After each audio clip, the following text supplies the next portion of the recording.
You wake before the sun, not because you are disciplined, not because you are ambitious, because if you sleep too long, someone else eats your food, your fire dies, your animals freeze, or your lord notices your absence. In England, around the year 900 AD, survival begins before daylight. The room is dark except for the dying orange glow of last night's hearth. Smoke hangs thick beneath the roof, trapped inside the hut because there is no chimney, only a small opening where some of the smoke escapes and most of it doesn't. Your eyes sting before you're fully awake. The floor beneath you is packed dirt hardened by years of footsteps, spilled broth, ash, and animal waste. Straw scattered across the ground serves as bedding. It smells damp. Everything smells damp. Somewhere nearby, a pig shifts in the darkness. Chickens rustle quietly. A cow exhales a cloud of steam into the cold air. The animals sleep inside with you because winter in England is merciless, and their body heat might be the difference between surviving until spring or not. This is your home. One room, one fire, one family, one chance to survive another winter. There are no glass windows, no insulation, no medicine, no certainty that your children will still be alive next year. And outside these walls, the world is worse. This is England's dark age. And if you were born here as an ordinary person, your entire existence would revolve around one thing: making it to tomorrow. Before we talk about hunger, disease, or war, there is something more important you need to understand. Your life was decided long before you were born. In modern life, people grow up hearing they can become anything. In 900 AD, that idea would sound insane. You are born into a station, and that station becomes your world. If your father works the land, you work the land. If your mother grinds grain until her hands split open, yours will too. If your family owes labour to a local lord, so do you. Freedom exists mostly for people you will never meet. Kings, nobles, church officials, everyone else survives beneath them.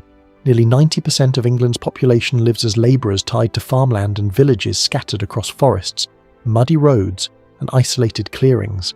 Some are technically free. Most are not free in any meaningful way. You cannot simply leave your village. You cannot hunt in the Lord's forest. You cannot ignore taxes. You cannot refuse labour demands. The law does not protect ordinary people equally because the law itself belongs to the powerful. And power in this world flows in one direction, downward. The Lord controls the land, the church controls salvation, and fear controls everything else. But fear alone does not keep society alive. Work does, and your body will pay for every single day of it. Your morning begins almost immediately after waking because daylight is precious. In winter, England gives you only a few usable hours before darkness returns. You eat quickly. The meal is small, dark bread made from rye or barley, maybe porridge if grain supplies are good, maybe nothing warm at all. The bread is coarse enough to scrape your gums. Sometimes tiny fragments of stone from the milling process remain inside it, slowly grinding down your teeth year after year. You drink weak ale or water from a nearby stream. The water might already be contaminated. You have no way to know. People around you sometimes become violently sick after drinking it. Fevers spread through entire households. Children die within days. Adults pray and continue working anyway, because stopping work can be just as deadly as illness. Then the labour begins, and it does not stop. Your calendar is not divided by months. It is divided by survival tasks: ploughing, planting, weeding, repairing fences, cutting firewood, threshing grain, hauling water, digging drainage trenches, preparing for winter before winter kills you. The tools are primitive even by later medieval standards. Wooden ploughs reinforced with iron, axes worn smooth by years of use, ropes made from rough fibres that cut into your hands, sickles dulled from endless harvests.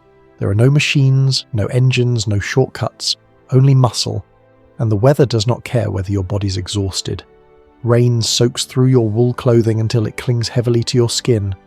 Winter cracks your hands until they bleed. Summer heat drains your strength while insects swarm around your face and livestock. If you are injured, you keep working. A twisted ankle can become permanent. A broken bone may heal crooked forever. A simple infected cut can kill you slowly. Archaeologists examining skeletons from this period routinely find compressed spines, damaged joints, healed fractures, and severe arthritis in people who would still be considered young today. Bodies in their 30s already look worn down by decades of labour, because childhood here ends early, very early.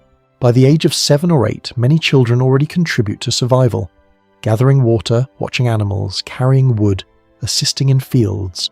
No one can afford useless hands, and despite all this labour, despite every hour your body sacrifices to the land, there is still no guarantee you will eat enough. That is the cruelest part. You can work endlessly and still starve. Food in Dark Age. England is fragile. A single failed harvest can devastate an entire region. Too much rain ruins grain. Too little rain ruins grain. Early frost ruins grain. Crop disease ruins grain. And when harvests fail, there are no refrigerated supply chains bringing relief from somewhere else. Your village suffers alone. People become quieter during famines. Meals shrink gradually, then suddenly. Parents begin giving larger portions to children most likely to survive. Animals are slaughtered early because there is not enough feed to keep them alive through winter. Seed grain meant for next year is eaten out of desperation, guaranteeing future disaster. And hunger changes people. Not dramatically at first, just slowly. You think about food constantly. Neighbours become suspicious. The weak disappear from public life. Children stop playing. Then come the deaths. Not always from starvation directly, usually from what hunger allows. Malnutrition weakens the immune system. Disease spreads faster through exhausted bodies. Infections that healthy people might survive become lethal. Entire villages can collapse this way. And if famine does not kill you, disease might. Because disease in 900 AD is everywhere. Your home itself is dangerous. The walls are made from wattle and daub, woven wooden strips covered in mud, straw, and animal dung. The roof is thatched with reeds or straw, creating perfect shelter for rats, lice, fleas, and insects. Smoke from indoor fires fills your lungs every night. Parasites spread easily between humans and animals. Waste contaminates nearby water sources. People have no understanding of bacteria or viruses. Illness feels random, almost supernatural. One day a child has a fever. 2 days later they are dead. A cough spreads through the village. Then old people begin disappearing. Then infants. Then mothers. There are no antibiotics, no vaccines, no emergency treatment. Only herbal remedies, prayer, and hope. And hope is unreliable. Even common diseases are terrifying. Dysentery dehydrates people to death. Respiratory infections spread through smoke-filled homes. Skin infections turn black and swollen. Fevers burn through entire households. And then there are the illnesses no one understands at all. In wet years, a strange fungus sometimes infects rye crops. Villagers grind the contaminated grain into flour without realizing anything is wrong. The bread looks normal. Then the hallucinations begin. Muscles convulse violently. Limbs burn with unbearable pain. People scream that demons are attacking them. Fingers blacken from loss of blood flow. Hands and feet slowly die while still attached to the body. Entire communities believe God is punishing them. In reality, they are poisoning themselves with every meal, but nobody knows that, and ignorance in this world is deadly. Religion fills the gaps where understanding cannot. The church explains suffering because nothing else can. Bad harvest? God is testing you. Disease? Punishment for sin. Lightning strike? Divine anger. To modern minds, this sounds irrational, but when your world is this dangerous, belief becomes survival. Religion gives structure to chaos, but it also reinforces obedience. The church teaches that earthly suffering leads to heavenly reward. Endure hardship. Accept your place. Do not question authority. Because authority comes from God. This belief keeps society stable, but stability comes at a cost. Fear. Fear of sin. Fear of punishment. Fear of eternal damnation. And nowhere is that fear more visible than in justice. Justice in Dark Age England is not gentle. Punishments are public because public fear keeps order. Thieves may be branded, whipped, mutilated. People are locked in stocks while neighbours mock them openly. But the most terrifying punishments are reserved for accusations no one can truly prove. Because guilt here is often decided by God himself. Trial by ordeal. You may be forced to carry burning iron across a room, plunge your hand into boiling water, be thrown into a river while villagers watch silently. Days later, priests inspect your wounds. If they heal cleanly, God has declared you innocent. If they fester, you are guilty. If you drown before surfacing, God judged you innocent after all. This is not mythology. This is law. And law becomes even more terrifying during times of violence. Because England in 900 AD is not peaceful. Far from it. War is constant. Local lords fight each other over land, taxes, loyalty, revenge. Armies march through farmland destroying crops as they move. Villages burn. Food stores vanish overnight. And then come the raids from the sea.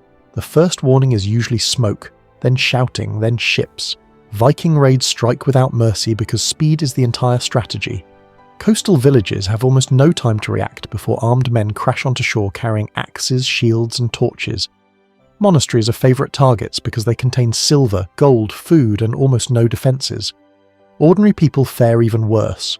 Homes burn quickly beneath thatched roofs. Livestock are stolen. Supplies disappear.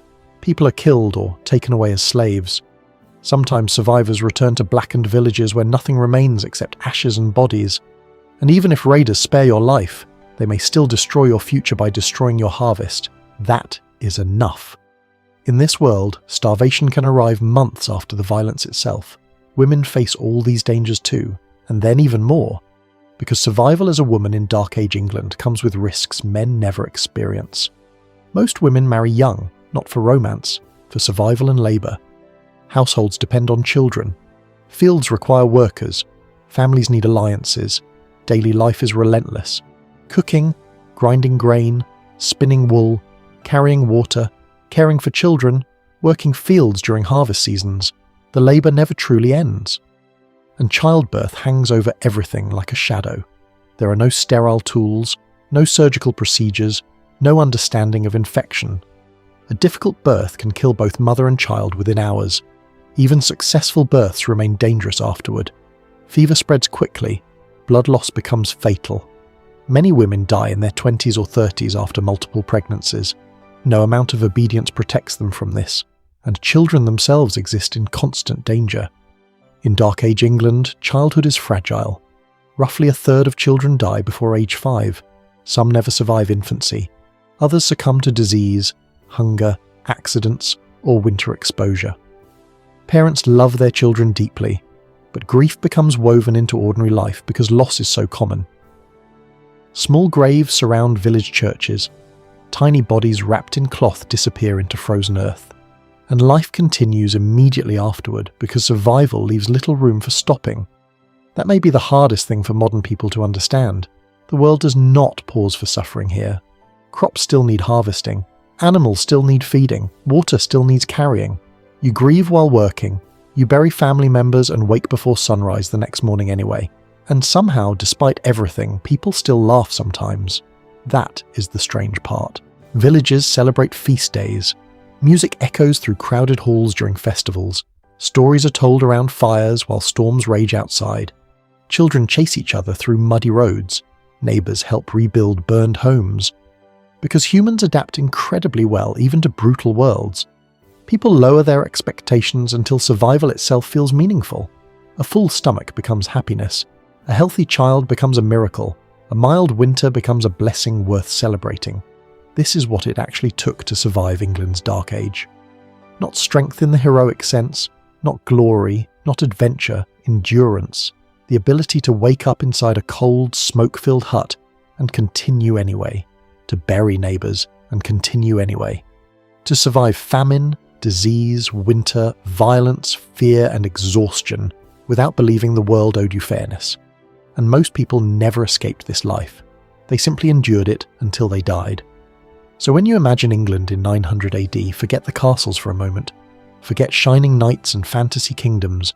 Picture ordinary people, cold hands, worn bodies, smoke-filled lungs, empty stomachs.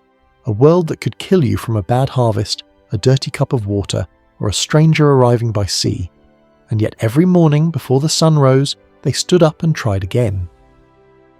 Because in England's Dark Age, survival itself was the greatest achievement of all.